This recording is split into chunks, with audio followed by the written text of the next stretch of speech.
reached the white-painted gate, she glanced at the mailbox mounted next to it. There was a label attached that said Irene and Jon Olsen at the top, and underneath it said Niklas Olsen. The hinges squealed as she pushed the gate open and moved up the garden path.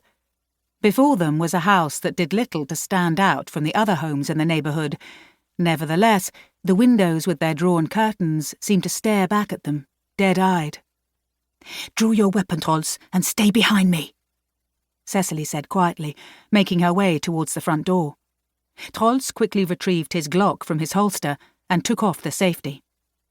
Cecilie grasped the knocker and slammed it hard on the door. When nothing happened, she began to hammer it willy-nilly. After a minute or so, there was a rustling from inside. Cecilie took a step back as the door opened. A young man was staring at her with bloodshot eyes. His pale face was covered in acne, and his greasy shoulder-length hair was plastered to his face. Cecilie took in the brownish dried spots on the man's crumpled T-shirt. She attributed their origin to either pizza or blood. She smiled slightly at him. "Good morning, my name's Cecilie Mars, and I'm with the police. This is my partner, Trolls," she said, pointing behind her. The man stared at her dozily without saying a word. "We've just popped by to check whether everything is okay here." The lad scratched his behind. "Everything's fine." "Are you Niklas?" Yeah." "Is there anyone else at home, Niklas?" Yeah." "Do you mind if we come in?" "Why? Who are you?" he said with a snuffle. "We're with the police. My name's—" "Oh, right. Sick. Well, that's hardcore," he said with a nod. "Come in, but make it quick. I'm gaming." Niklas turned around and disappeared. Cecilie drew her weapon and opened the door fully.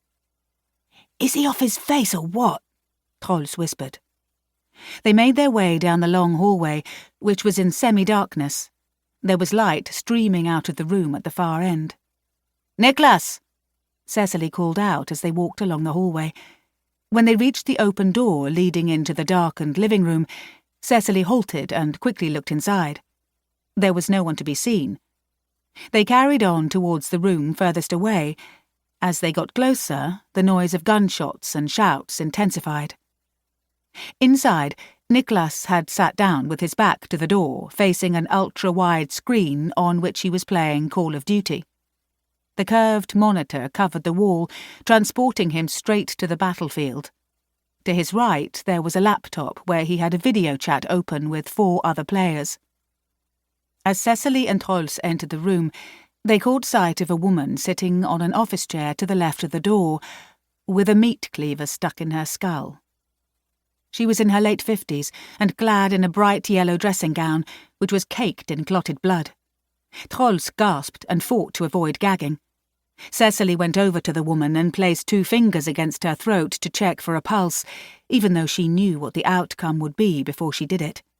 "Trolls, will you keep an eye on him while I search the rest of the house?" Cecilie pointed at Niklas with her pistol. He was still engrossed in his video game. Trolls nodded at her absent-mindedly. You want me to stay here?" "Yes, please," Cecilie said, exiting the room. She made her way into the kitchen, which was a mess. "Hello?" she said into the darkness. There was no reply. She wouldn't have been at all surprised to encounter Niklas's father, Jon, although she wasn't expecting to find him alive. She made her way through the kitchen and past the dining table, on which empty cola bottles and pizza boxes were jostling for space. "Cecilie!" Trolls shouted from the other room. "Cecilie, have you found anything?" She didn't answer. Instead, she opened a door that led into a bedroom, where heaps of clothes were scattered across the king-size bed.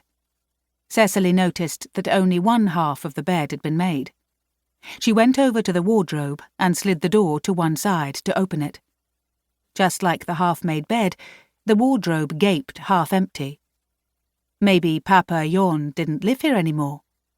She made her way out of the bedroom, checking the bathroom as she went, and noting that there was no one in the house apart from Niklas and the dead woman. Cecilie returned to the hallway, where she found Trolls standing at the far end. "Did you find anything?" he asked. "Have you got him in hand?"